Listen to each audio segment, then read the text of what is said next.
Imagine it's 1959. America is booming. Elvis Presley is dominating the radio, and the space race is inspiring people to dream bigger than ever before. Walking into a Chevrolet dealership feels like stepping into the future. Among all the new models on display, one car instantly captures everyone's attention. The all-new 1959 Chevrolet Impala. The moment people see it, they know this isn't just another family car. Its massive batwing tail fins stretch proudly across the rear, giving the Impala a look unlike anything else on the road. Even today, more than 60 years later, its bold design continues to turn heads and remains one of the most recognizable classic cars ever built. What most people don't realize is that this legendary design almost looked completely different. Early sketches showed much smaller and more conservative tail fins. While the original concept looked elegant, Chevrolet's designers believed it lacked the dramatic impact needed to stand out in a rapidly changing automotive world. During a design review, General Motors executive Bill Mitchell encouraged the team to think bigger. His vision inspired engineers and designers to create the dramatic batwing fins that would eventually become the Impala's signature feature. Although this decision forced engineers to redesign major sections of the rear body, the extra effort paid off, creating one of the most iconic silhouettes in automotive history. The famous taillights also became an unforgettable part of the car's identity. Today, enthusiasts around the world call them cat's eye taillights because of their unique teardrop shape. Interestingly, Chevrolet never officially used that nickname. It was the public and automotive journalists who created the name, proving just how memorable the design had become. Even more surprising, these distinctive taillights appeared for only one model year before Chevrolet introduced a completely different design the following year. Imagine for a moment if the world had never known the name Impala. It may sound impossible today, but there was a time when Chevrolet's most legendary nameplate came dangerously close to disappearing before it had the chance to become famous.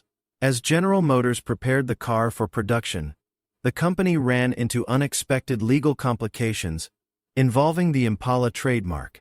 Another business had already claimed rights to the name, creating uncertainty about whether Chevrolet would be allowed to use it.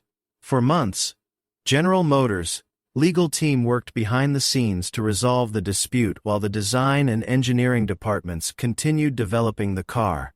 During this uncertain period, Chevrolet even prepared alternative names in case the negotiations failed.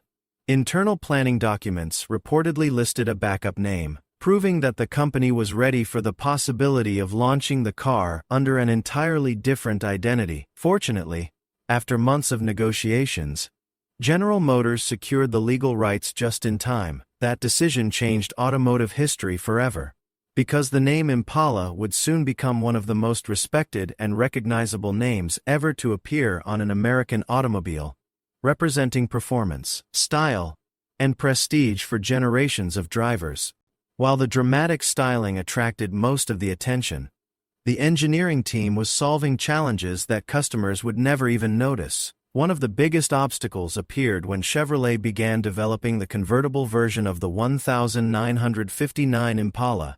Removing the steel roof might have created a beautiful open-top cruiser, but it also removed a major structural component that kept the body rigid. During early testing, engineers discovered that the prototype twisted far more than expected when driven over uneven roads. The excessive flex even caused the doors to misalign, making them difficult to open and close. Rather than accepting the compromise, Chevrolet's engineers completely redesigned the vehicle's foundation. They developed a specially reinforced X-frame chassis that significantly increased structural strength and restored the rigidity lost by removing the roof. This redesigned frame added extra weight and required changes to the suspension mounting points and other structural components, making the convertible much more different from the hardtop than most people realized. Although buyers never saw the engineering hidden beneath the bodywork, this reinforced chassis gave the convertible the strength, durability, and driving confidence expected from Chevrolet's flagship model. proving that the company cared just as much about quality as it did about appearance. If you're enjoying this journey through the incredible history of the 1959 Chevrolet Impala, make sure to support the channel by giving this video a thumbs up. Your support helps us continue bringing you fascinating stories about the world's greatest classic automobiles. Don't forget to subscribe and turn on the notification bell so you'll be the first to discover our next deep dive into automotive history. And before you go, leave a comment below telling us which legendary classic car you'd like to see featured in our next documentary. Your suggestion could inspire our next video, and we'd love to hear your thoughts.